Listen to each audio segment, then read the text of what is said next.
Bueno, don Patricio, vamos ahora, esto es parte de la cultura también. Por supuesto, sí, el deporte es cultura. Es Sí, señor, cultura. va unido directamente, diría yo, con Pero algunos las hechos bellas artes. históricos importantes que han ocurrido en este mes de abril.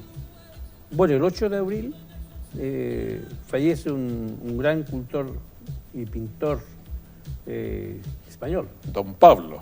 don Pablo Picasso. Oye, había tres Pablos, Pablo Picasso, Pablo Casal, Pablo Neruda, eran los tres Pablos. Digo. Era muy popular el nombre, parece. Claro, pero tres Después grandotes. le voy a contar cómo se llamaba Pablo Picasso, porque tiene más de 10 nombres. Uy, entonces ya De memoria no se los puedo decir. tiene más Tengo Mario que leerlo. que la Elizabeth Taylor. Bueno, él fue el máximo exponente del cubismo, que es un movimiento artístico desarrollado a principios del siglo XX. 20. Fue creado precisamente por él y George Braque, que es otro artista contemporáneo de él. ¿Qué caracteriza el cubismo? Muchas figuras geométricas, desaparece la perspectiva tradicional, la naturaleza ya no se pinta como se pintaba antes. Como naturaleza muerta o claro, viva, lo que sea, pero es. exactamente, más figurativa. Ahora, aquí no. Aquí desaparece la perspectiva, muchas figuras geométricas, todo en un mismo plano, muy superficial. Más o menos esas son las características generales que tiene el cubismo. Por eso las señoritas de Aviñón parece que son hechas con un hacha, así, una Exacto, suela. Así es, O sea, claro. Es un cuadro muy interesante de nuestro amigo Pablo Pablo Picasso. Picasso. Más adelante conversaremos un poquito más sobre Pablo, más detalles, para seguirle contando un poco sobre lo que ha pasado, lo que pasó en este mundo, hechos históricos que merece la pena recordar. y volvemos después Y sobre... volvemos. Después Vamos y sobre volvemos. Picasso. Vamos. Ya. Ya, ¿qué quiere más hablar? Algo que es característico nuestro, pues la música y la música buena. El año 60, un día 9 de abril, obviamente, se estrena la gran comedia musical La Pérgola de las Flores. Ah, con Tomasito incluido. Exacto, Tomasito y la Carmela. De Pancho San Flores del Rosendo. Campo. Sí, Yo Pancho vengo de Flores. San Rosendo a vivir en Sí, la de ciudad. Oiga, y el día 12 ¿Ya? del año 61, don Yuri Gagarin, cosmonauta soviético, Yuri Gagarin, sí. se convierte en el primer hombre en viajar al espacio. Fue un ícono Exactamente. Le ganaron la mano a los gringos, a los americanos. a los americanos. Y el Claro 14... que dijo una burra más o menos grande ese cuando volvió. ese Claro que no me recuerdo. Se dio la vuelta. Primero que salió al ladito afuera y dijo, no hay Dios, dijo, yo no lo vi. Sí, pero fue ahí, ¿no? Ya. Eso de cuando llegó. Su primera declaración fue bastante... O sea, yo fui al espacio y no lo vi, pero la verdad es que había salido... Sí, fuera, pero al ladito. Sí, un poquito más arriba, ¿no? Claro, o sea, la declaración fue muy grande para lo poco que hizo, pero sí fue el primero que salió al espacio, digamos. Exactamente. Oiga, y el 14 es una fecha que a usted le interesa, pues. A ver, ¿qué pasó? Día Nacional del Locutor. Ah, Por Día favor. Nacional del Locutor. Sí, pues. Oiga, aquí en mi casa todos me van a... No, ni siquiera lo voy a decir.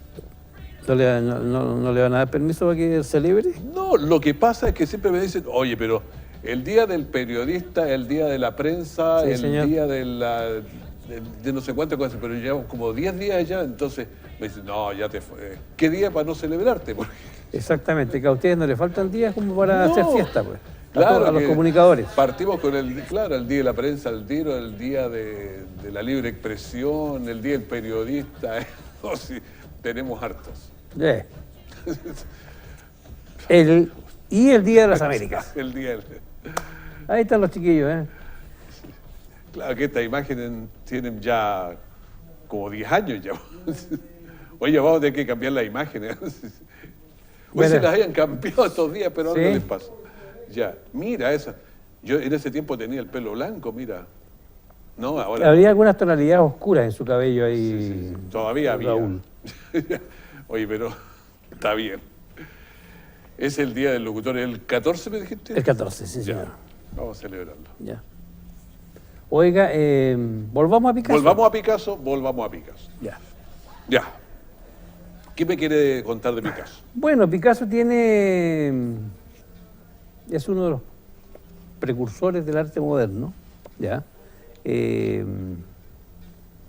Abordó muchos géneros dentro de las mismas bellas artes.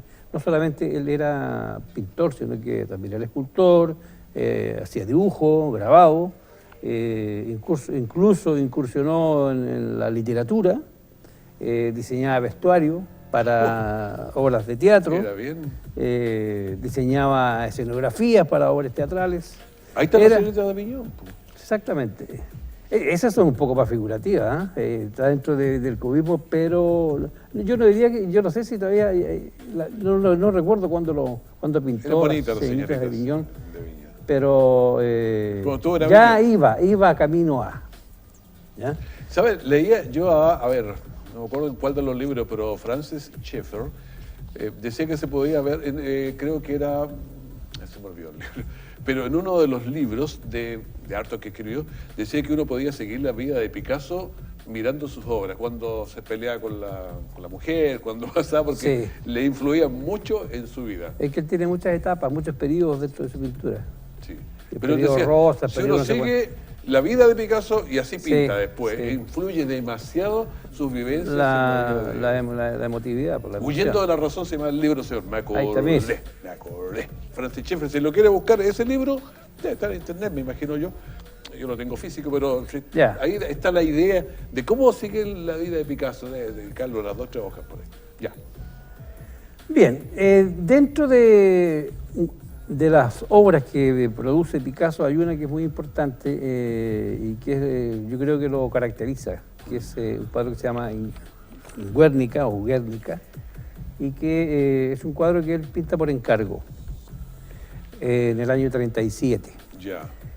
El director general de Bellas Artes de la época del gobierno español le pide a Picasso que pinte un cuadro para la Exposición Internacional de Arte de París del año 1937 para que provocar en el fondo en el público una reacción hacia la causa republicana. Porque estamos más o menos en la onda de la guerra civil. Exactamente, en esa época ya estaba la guerra civil española entre los republicanos y los monarquistas con Franco.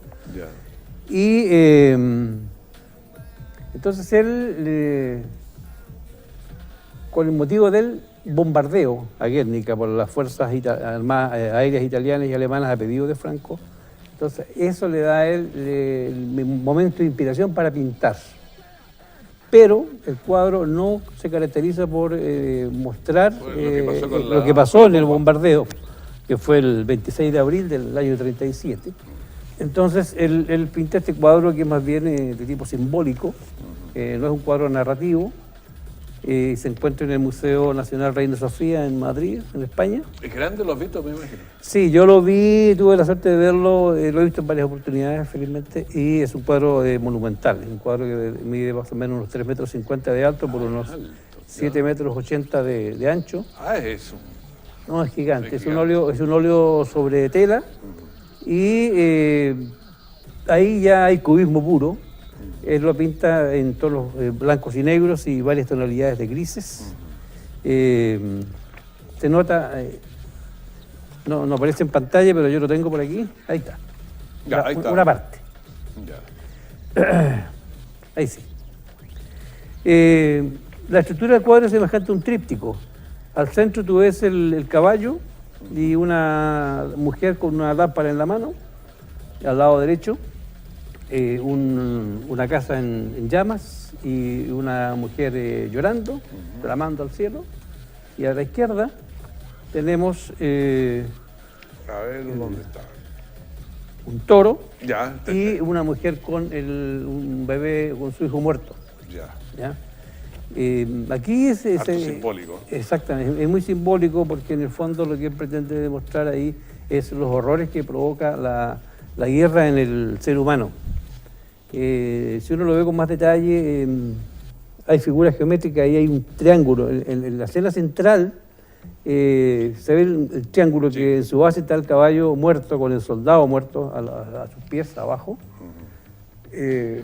Hay que mirarlo con mucho detenimiento para identificar la figura, porque como es cubista, entonces aparece como todo desmembrado. Entonces es muy simbólico. Y a la cúspide o el vértice de ese triángulo aparece la mano de la mujer con la lámpara. Ahí lo. Ahí, exactamente. Uy. Es un cuadro típico cubista, es un cuadro muy interesante, simbólico, yo diría que es un cuadro político, porque fue hecho con esa finalidad. Más o menos eso es. Es simbólico, no hay perspectiva, no hay... No hay profundidad. no. Eso caracteriza a los cuadros cubistas, que no hay una sensación de profundidad. Tú pierdes todo es plano. ¿Ya? Puedes tener tú de repente un ojo de frente y al lado la nariz de perfil, separada. Es como un desmembramiento del cuerpo humano, cuando se muestra figura humana.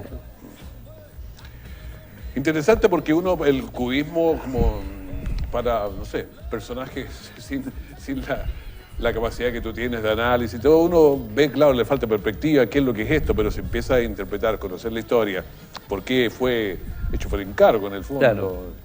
¿Le pagaron harto, me imagino? Sí, No, creo que le pidieron un abono primero de 50.000 francos. hace poco. Y después creo que le abonaron 150.000 más, pero obviamente la obra, Con el esa. trabajo, no, con eso ni siquiera pagaban la tela, más o menos, o la pintura. Pero es un cuadro muy, muy interesante, incluso Picasso decía que no era un cuadro para ser mostrado en habitaciones. Ya. Bueno, Patricio Acevedo, muchísimas gracias por estar con nosotros.